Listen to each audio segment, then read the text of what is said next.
रखने के लिए बहुत करता है। आज वही लश्कर यहाँ पर इस मैदान में खड़ा है।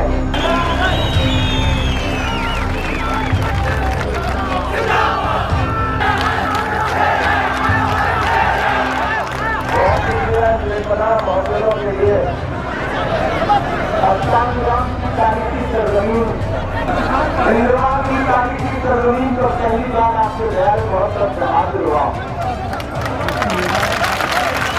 मुझे ऐसा लग रहा है कि मेरी आंखों के सामने बड़ी तादाद में नौजवान नस्ल बैठी हुई है, मेरी माएँ बहनें बैठी हुई है, मेरे बुजुर्ग बैठे हुए हैं यहाँ पर। आप धूप की शिद्दत बर्दाश्त करते हुए बैठे हैं, इस बात के लिए आपका शुक्रिया अदा करता हूँ। मैं आपसे, यहाँ के नौजवानों से, यहाँ की खवातीन से, यहाँ के दरख्तों से, यहाँ की भाभीियों से बड़ी देर गुफ्तगू करना चाहता हूँ। इसी थके हुए दस्ते तलब से मांगते हैं, जो मांगते नहीं रब से वो सबसे मांगते हैं। वो भीख मांगता है हाकिमों के लहजे में, हम अपने बच्चों का हक भी अदब से मांगते हैं।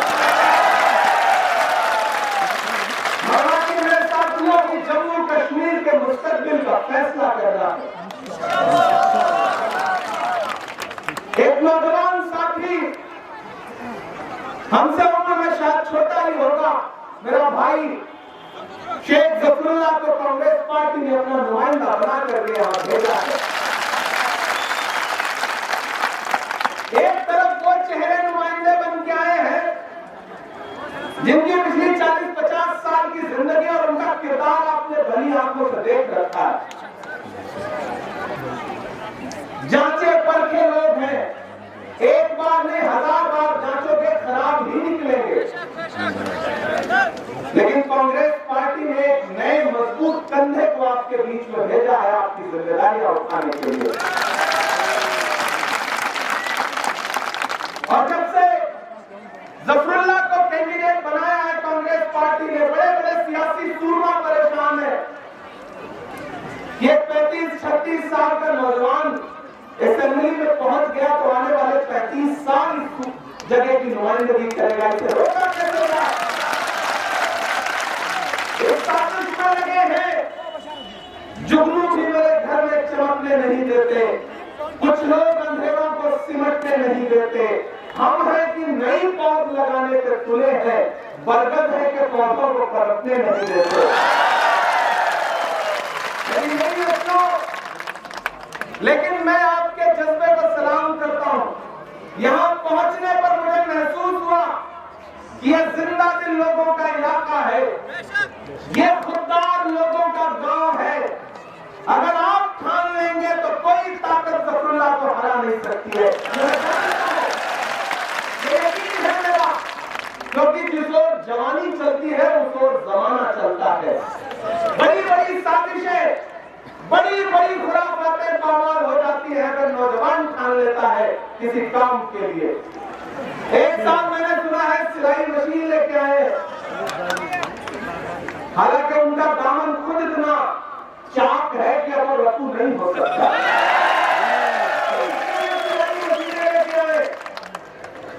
एक साहब दिल्ली की हुकूमत का पर्चा लेके आए हैं।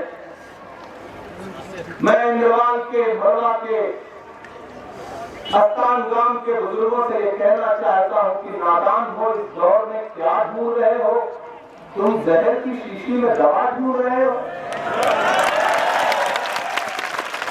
जो इंसान अपनी जमात का नहीं हुआ, जो इंसान अपने उसूलों का नहीं हुआ, जो इंसान अपने लोगों का नहीं हुआ, आपको यकीन है कि आने वाले दिनों में आपके डेवलपमेंट के लिए काम करेगा? नहीं करेगा। जो एक बार दिख गए, जो एक बार भटक गए, फिर वो कितना भटकेंगे कोई नहीं है। इसलिए मैं आपसे कहना चाहता हूं मेरे नौजवान साथियों, ये इलेक्शन बहुत अहम इलेक्शन, ये इलेक्शन बहुत जरूरी इलेक्शन है। आपको इस इलेक्शन का मकसद भी समझना है और मतलब भी समझना है। दिल्ली में बैठा हुआ हाकिम आपको झुंझोड़ के देखना चाहता है कि आपके जज्बे जिंदा है या मर गए। इसलिए मैं आपसे कहने आया हूं कि 18 तारीख को जब घरों से बाहर निकलिए तो एक बात ध्यान में रखिएगा, इंद्राल वालों, मरवा वालों, एक बात ध्यान में रखिएगा कि आज से कुछ सालों पहले, कुछ महीनों पहले जब आपको आपकी 4 दीवारियों में कैद कर दिया गया था, हिंदुस्तान के तमाम सियासी रहनुमाओं ने अपनी नजरें आपसे फेर ली थी। ऐसे वक्त में दिल्ली में एक इंसान उठ खड़ा हुआ और उसने कहा कि मैं कन्याकुमारी से कश्मीर तक जाऊंगा, पैदल यात्रा करूंगा, एक नारा लगाऊंगा कि मस्जिद के बाजार में मोहब्बत की दुकान खोलनी है। मेरी माओ बहनों, मेरे नौजवान साथियों, कभी सोचा है आपने कि राहुल गांधी अपनी यात्रा लेकर के कन्याकुमारी से कश्मीर क्यों आए? किसी और शहर में जाकर के यात्रा खत्म कर सकते थे, लेकिन उन्होंने कश्मीर को चुना। इंटेलिजेंस कह रहा था कि मत जाइए, लोग कह रहे थे सिक्योरिटी कंसर्न है, बर्फ पड़ेगी, कैसे चलेंगे? 4000 किलोमीटर पैदल मैं चला हूं राहुल गांधी के साथ कन्याकुमारी से कश्मीर तक। आया था मैं आपके प्यार में, मैं जब राहुल गांधी के साथ पैदल सफर कर रहा था तो यात्रा में मीडिया के साथी मुझसे पूछते थे जगह जगह कि इमरान साहब आप सियासतदान बाद में हैं, शायद पहले हैं, आप राहुल गांधी के साथ चल रहे हैं, आप क्या कहेंगे? तब मैं उन्हें एक शेर सुना देता था कि जो हर जालिम से टकराएगी वो आंधी बनाऊंगा, जो हर जालिम से टकराएगी वो आंधी बनाऊंगा, नए अंग्रेज आए हैं, नया गांधी बनाऊंगा। राहुल गांधी के साथ जो आपके बीच आया, कश्मीर आया, क्यों आया?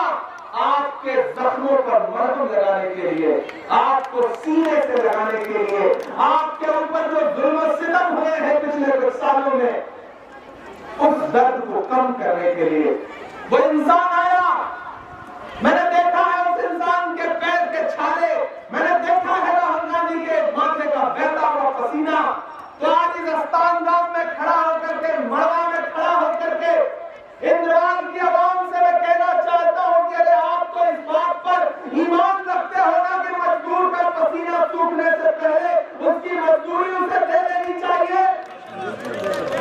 मैं रखता हूं इस बात पर ईमान, क्योंकि हमारे बुजुर्गों का कौल है कि मजदूर का पसीना सूखने से पहले उसकी मजदूरी उसे दे देनी चाहिए।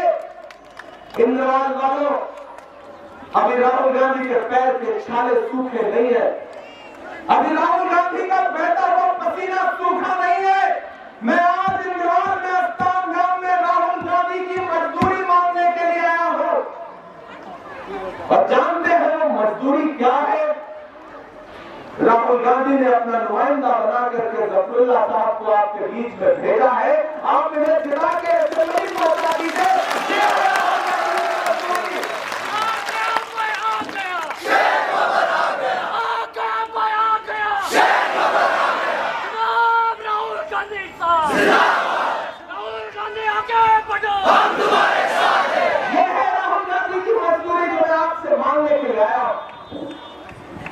मेरे भाई, एक तरफ 75-80 साल के गुजरे हुए चिराग है और एक तरफ 35-36 साल का एक नई आंखों वाला, नए खास पेशे वाला नौजवान दोस्त है। अभी जो खुला कह देते कि जब मैं अलीगढ़ यूनिवर्सिटी में पढ़ रहा था, रमजान भाई वहां मुशायरों में आते थे तो मेरा मन करता था कि मैं उनका हाथ पकड़ लूं। वो दिन मुलाकात हुई तो बहुत हल्की फुल्की हुई होगी, तब जफरुल्लाह की ख्वाहिश थी कि ये मेरा हाथ पकड़ ले। आज मैं इनके गांव में चल के इनका हाथ पकड़ने आया हूं। आप मेरे भाई को जिताइए, ये सिर्फ एक एमएलए बन के नहीं रहेगा। आपके जो बाकी नुमाइंदे आपके बीच में है, कोई 8वीं पास है, कोई 6वीं पास है, एक पढ़ा लिखा नौजवान आपके बीच में आया है। उड़ान वालों, उड़ानों के वक्त भारी है कि अब परों की नहीं हौसलों की बारी है। खुदा करे कि सलामत रहे इसकी हिम्मत, ये एक चराग कई आंधियों का मालिक है और ये कतरा होकर तूफानों से जंग करता है। इसे बचाना तो तुम सबकी जिम्मेदारी है। कांग्रेस पार्टी ने भरोसा जताया है इस इंसान पर, उस भरोसे को टूटने मत दीजिएगा। अगर एक बार वो भरोसा टूटा तो शायद आने वाले 10-20 सालों तक कांग्रेस पार्टी, कांग्रेस जमात किसी नई नस्ल के पौधे को मैंडेट देने से पहले डरेगी। मैं आपसे कहना चाहता हूं, एक तरफ बहुत पैसे वाले लोग हैं, उनके पास सारा तंत्र है, उनके पास सारा सिस्टम है, और एक तरफ एक नई नस्ल का लड़का है जिसके कंधे मजबूत है, हौसले बुलंद है, लड़ने का जज्बा है, कुछ करने का भाव है। अब आपकी जिम्मेदारी बनती है कि आज से सिलेक्शन को शेख जफरुल्लाह अहमद के लड़िए। ये इंतजार मत करिए कि कोई आपके चौखट पे आएगा वोट मांगने के लिए, यहां बदलाने के लिए, धोखा देने के लिए कई प्यारे लाभ ढूंढ रहे हैं। तो लेके सिलाई मशीन आएंगे, लेकिन हर वालों से कहेंगे कि भाई मेरे खेत में थोड़ी जुताई कर दो। आप उनको बता दो हल है ना, इस हल की मुठ हाथ के पंजे में है, दोनों एक दूसरे से जुड़े हुए हैं, दोनों अलायंस में है।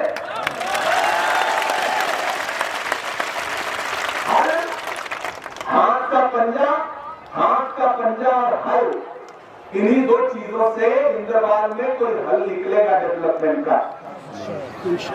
और एक फायदा आपसे करता हूं कि शेख जफरुल्लाह को जिताइए, असेंबली पहुंचाइए, ये जम्मू कश्मीर की असेंबली में खड़ा होकर इस इलाके के डेवलपमेंट के लिए बात करेगा। मैं पहली बार आपके बीच में आया हूं, लेकिन आखिरी बार नहीं आया हूं।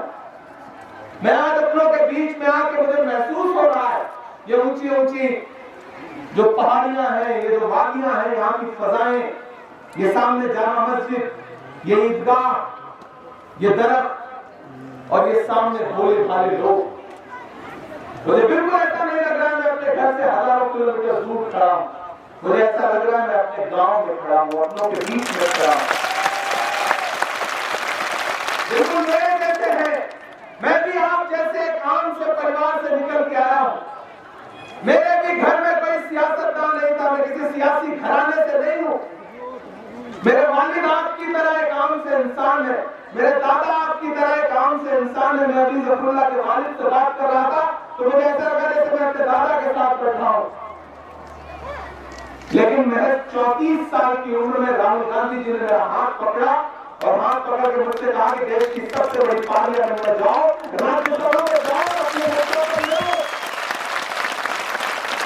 जिस आवाज को लेकर के तुम हिंदुस्तान की गलियों गलियों में फिरते रहते हो, उसको लेकर देश की पार्लियामेंट में जाओ और वहां बोलो। यहाँ कुछ साथी खड़े होंगे जिन्होंने पार्लियामेंट की मेरी स्पीचेस सुनी होगी, कुछ साथी खड़े होंगे जिन्होंने मेरी नज़में सुनी होगी, शायरी सुनी होगी, कुछ ऐसे भी है जिन्होंने नहीं सुनी होगी। तो मैं उनको पुकारता हूँ, आवाज देता हूँ कि तलाशना और सुनना और ये तब फैसला करना।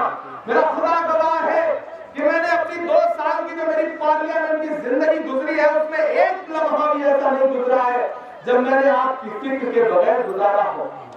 एक ऐसा वक्त है, एक ऐसा वक्त है जब जहनों पर पाबंदी है, जब बोलने पर पाबंदी है, जब सोचने पर पाबंदी है।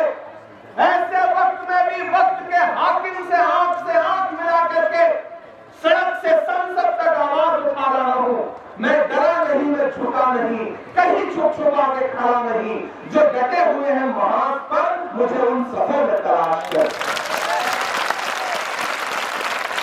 मैं लड़ रहा हूं, मैं बोल रहा हूं और आपको यकीन दिलाता हूं कि आप जफरुल्लाह को जिताइए, असेंबली में पहुंचाइए, वहां खड़ा होकर आपके लिए लड़ेगा। और आज यहां से जाते जाते मैं वादा कर रहा हूं कि इंशाअल्लाह आने वाले दिनों में जब पार्लियामेंट का सेशन चलेगा नवंबर में, दिसंबर में, तो मैं इस इलाके से एक वादा करता हूं कि बूंदा टनल का जो जिक्र किया है जफरुल्लाह ने, इसका नाम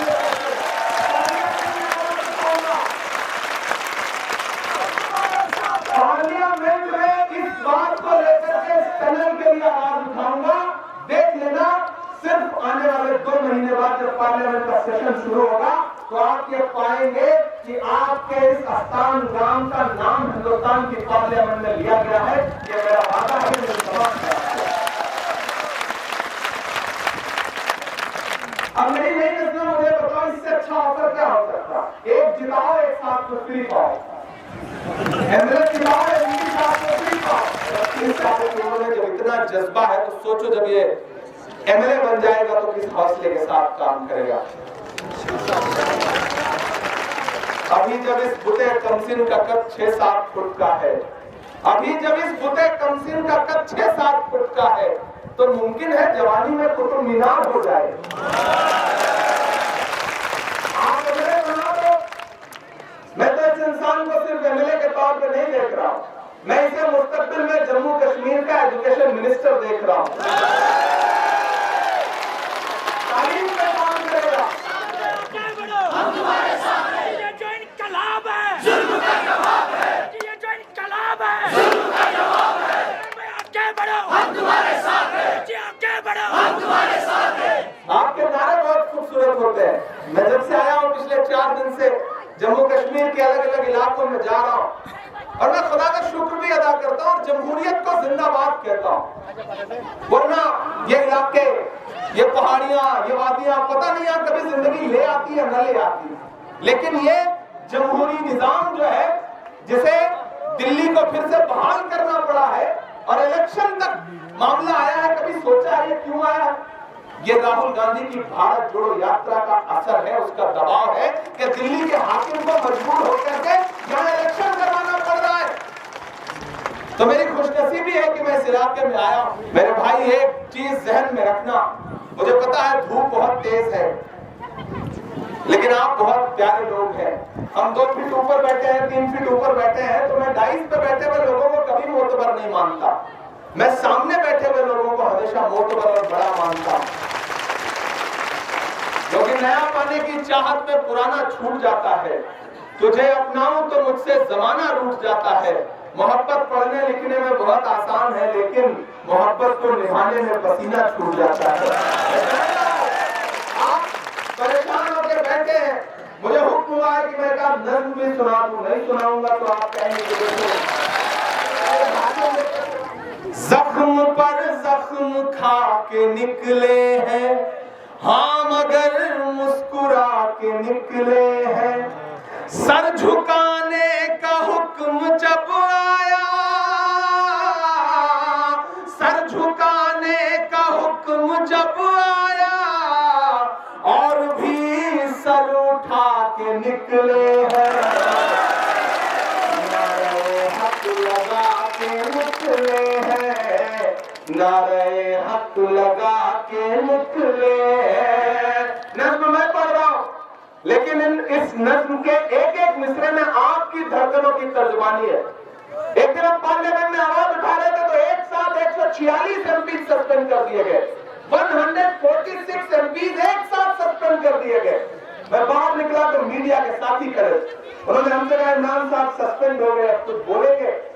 मैंने कहा कहा गया है, सुना गया है, कोई न बोले। ज़बां दराजों को मशवरा है, कोई न बोले। अजीब लुकनत पसंद हाकिम से वास्ता है, जो चाहता है जो सोचता है कोई न बोले। लेकिन हम बोलेंगे, हम बोलेंगे। अगर हाकिम ये चाहता है कि हमारी जबानें सिल ली जाए तो वह गलतफहमी का शिकार है। जब अहले खिरत की बातों पर कुछ जाहिल शोर मचाते हो, जब बुलबुल हो तस्वीरें चमन और कौवे गीत सुनाते हो, जब चिड़ियों के इन घोंसलों में कुछ सांप उतारे जाते हो, जब माली अपने गुलशन में खुद हाथ से आग लगाते हो, उस हाल में हम दीवानों से तुम कहते हो खामोश रहो। हम बोलेंगे, हम बोलेंगे कि जख्म पर जख्म खा के निकले हैं। थक तो लेंगे आप? पर जख्म खा के निकले हैं, हाँ मगर मुस्कुरा के निकले हैं। सर झुकाने का हुक्म जब आया, और भी सर उठा के निकले हैं। नारे हक लगा के निकले हैं कि जुल्म की रात से नहीं डरते। यस्तान नाम के लोग कह रहे हैं, सिर्फ इमरान नहीं कह रहा, कि जुल्म की रात से नहीं डरते, सख्त हालात से नहीं डरते।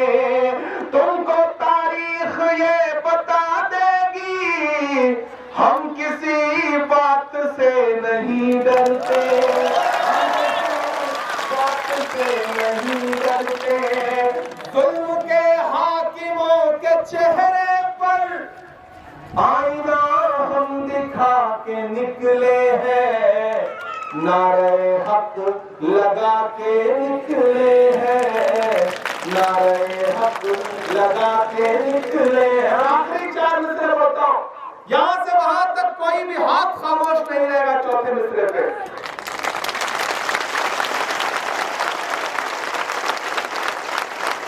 हर सितम का जवाब आएगा, हर सितम का जवाब आएगा, देखना इंकलाब आएगा।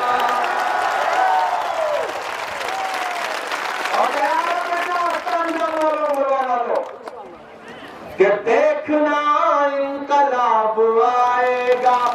चौथी लाइन पे 18 तारीख को वोट देना है, आज नहीं देना है। हर सितम का जवाब आएगा, देखना इंकलाब आएगा। अच्छे दिन का किए थे जो वादा, उनका दिन भी खराब आएगा, उनका दिन भी खराब आएगा।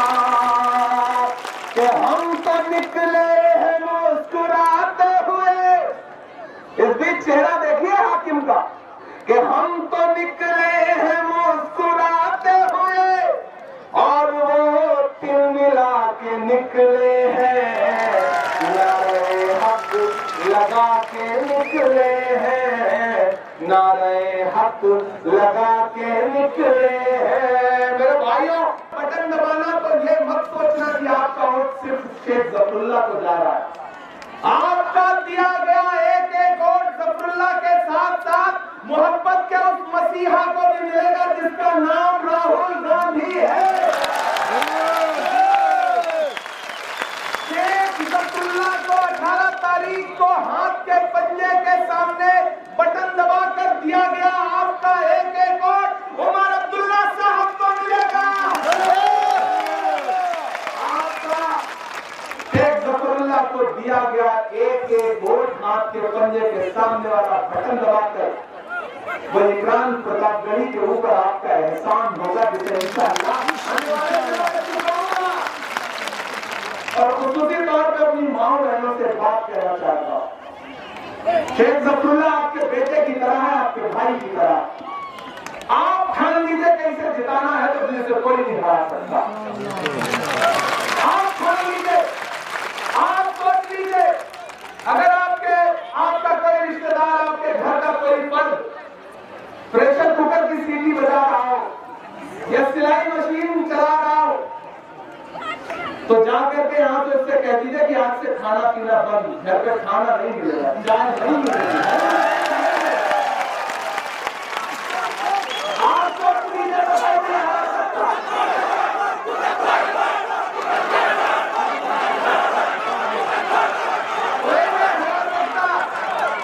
देखो कुकर फटे या ना फटे, उसमें गैस नहीं है, उसमें भाप नहीं है।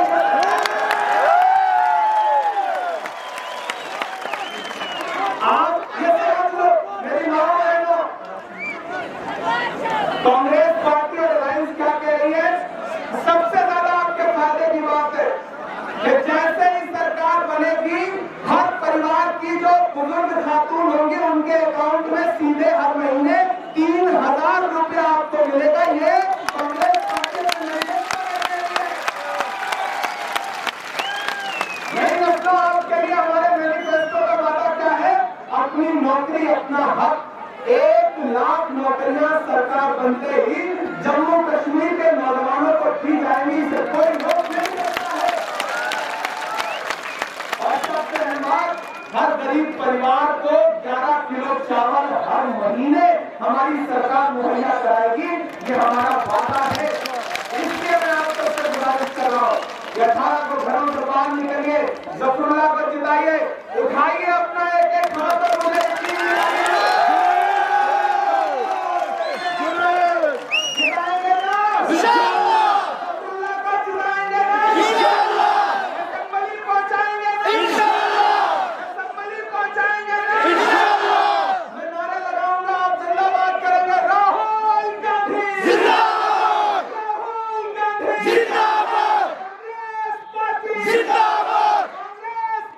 जिंदाबाद, सोनिया गांधी जिंदाबाद, राहुल गांधी जिंदाबाद। 18 को जाइए, इसे जिताइए। जिस दिन रिजल्ट आएगा उस दिन मेरी नजरें अस्तान गांव पर रहेंगी और मैं वादा कर रहा हूं कि सफरुल्ला के जीतने के बाद एक बार फिर इसी मैदान में आपका शुक्रिया अदा करने आऊंगा।